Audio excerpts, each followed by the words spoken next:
মহানগর সাবেক ছাত্রদল সভাপতি গাজী মুহাম্মদ সিরাজ উল্লাহর দীর্ঘ রাজনীতির মূল্যায়নে আগামীতে যুবদলের সভাপতি পদ প্রত্যাশী।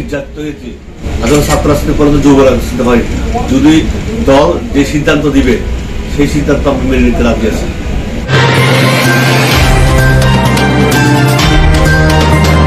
চট্টগ্রাম মহানগর জাতীয়তাবাদী ছাত্রদলের সাবেক সংগ্রামী সভাপতি এবং মহানগর বিএনপির যুগ্ম আহ্বায়ক গাজী মুহাম্মদ সিরাজ উল্লাহ দীর্ঘ 17 বছর স্বৈরাচার আন্দোলন করতে গিয়ে 19 বার কারাবরণ এবং স্বৈরাচারী খুনি হাসিনার গায়েবী সহ 260 মামলার আসামি ছিল।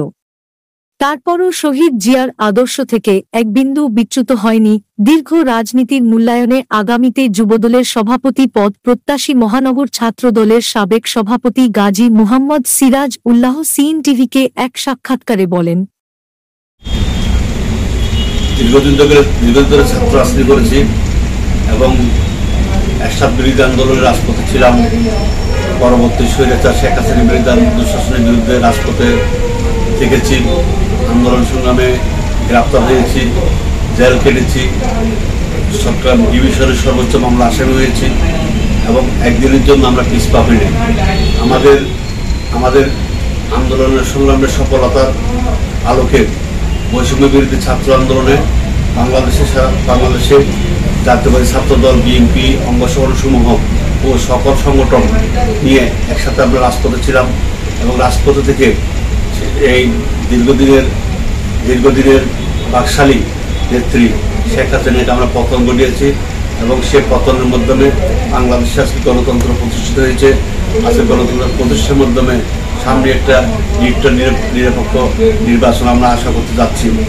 এই আলোকে বাংলাদেশের মানুষ আজ শেখ হাসিনাকে প্রত্যাখ্যান করেছে।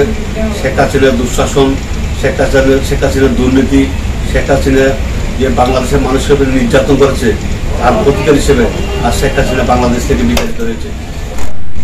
দীর্ঘদিন ধরে আমরা ছাত্র রাজনীতি করে আসছি।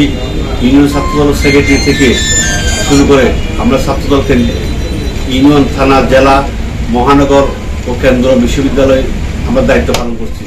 সেই দায়িত্ব পালনের আলোকে মানুষ ছাত্র রাজনীতির পরে যুব রাজনীতি করে এবং যেহেতু দীর্ঘদিন আন্দোলন সক্রিয় ছিলাম, গ্রেপ্তার হয়েছি, মামলা খেয়েছি, নির্যাতিত হয়েছি, তার আলোকে চট্টগ্রামের যারা সাবেক ছাত্র নেতারা যারা আমার সাথে রাজনীতি সম্পৃক্ত ছিল, চট্টগ্রামের প্রায় 300 সাবেক ছাত্র নেতা যারা ন্যূনতম ডিগ্রি পাস, মাস্টার্স এবং গ্রাজুয়েট লেভেল করে, তারাই আমাকে সাথে আমার সাথে একসাথে যুবদল করতে। আসলে ছাত্র রাজনীতি পরে তো যুব রাজনীতি হয়। যদি দল যে সিদ্ধান্ত দিবে সেই সিদ্ধান্ত আমরা মেনে নিতে রাজি আছি। দীর্ঘদিন ছাত্র রাজনীতিতে সম্পৃক্ত ছিলাম এবং সারা বাংলাদেশের নেতৃত্ব দিয়েছি, চট্টগ্রামের নেতৃত্ব দিয়েছি এবং আমার মাতৃভূমি পর্যায়ে নেতৃত্ব দিয়েছি। মানুষ জীবনের এক পর্যায়ে প্রত্যেকটা কিছু আশা করে, সে আশা হচ্ছে কি তার মৃত্যু হচ্ছে নিজ জন্মভূমি, আর সেখানে জন্ম হচ্ছে নিজ জন্মভূমি। সেই জন্মভূমির আলোকে আমরা দীর্ঘদিন ধরে আমি পটিয়া রাজনীতি সম্পৃক্ত ছিলাম।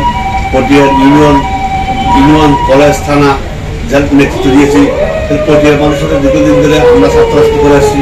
প্রত্যেকটা মানুষের সাথে আমাদের সম্পৃক্ত ছিল।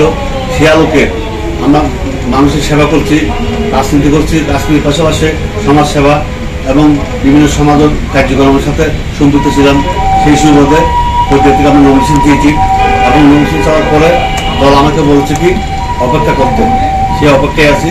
যদি এখন যদি আমাদের প্রিয় নেতা তারেক রহমানের আশা প্রত্যাশা হচ্ছে সাবেক ছাত্র নেতা যারা শিক্ষিত, মার্জিত, মেধাবী এবং সমাজের গ্রহণযোগ্য ছাত্র নেতাদের নিয়ে নতুন সংসদ সাজাবে। সেই সংসদের আলোকে আমি সংসদের প্রত্যাশী। চট্টগ্রাম 12 সংসদ আসন থেকে শুরু করেছি। প্রথম স্কুল থেকে ইউনিয়ন কিছু বিশ্ববিদ্যালয় থেকে শুরু করেছি। এরপরে বড় ইউনিয়ন ছাত্র সাধারণ সম্পাদক দায়িত্ব পালন করছি। তারপরে এসএসবি কলেজের প্রেসিডেন্ট ছিলাম, তারপর সামনে কলেজের প্রেসিডেন্ট ছিলাম, বেতানা ছাত্র একটিভ প্রেসিডেন্ট ছিলাম, দক্ষিণের একটি সেক্রেটারি ছিলাম ছাত্রদলের, বিশ্ববিদ্যালয়ের 4 বছর সভাপতি, আপনার ল কলেজের সেক্রেটারি, ল কলেজের ডিপি নির্বাচন করছি, মহানগরের প্রেসিডেন্ট, সেন্ট্রালের জয়েন্ট সেক্রেটারি, সেন্ট্রাল ছাত্র ভাইস প্রেসিডেন্ট দায়িত্ব করছি। এই দায়িত্বের আলোকে সামনের যে কর্মকাণ্ডকে অবশ্যই সংগঠন মূল্যায়ন করবে।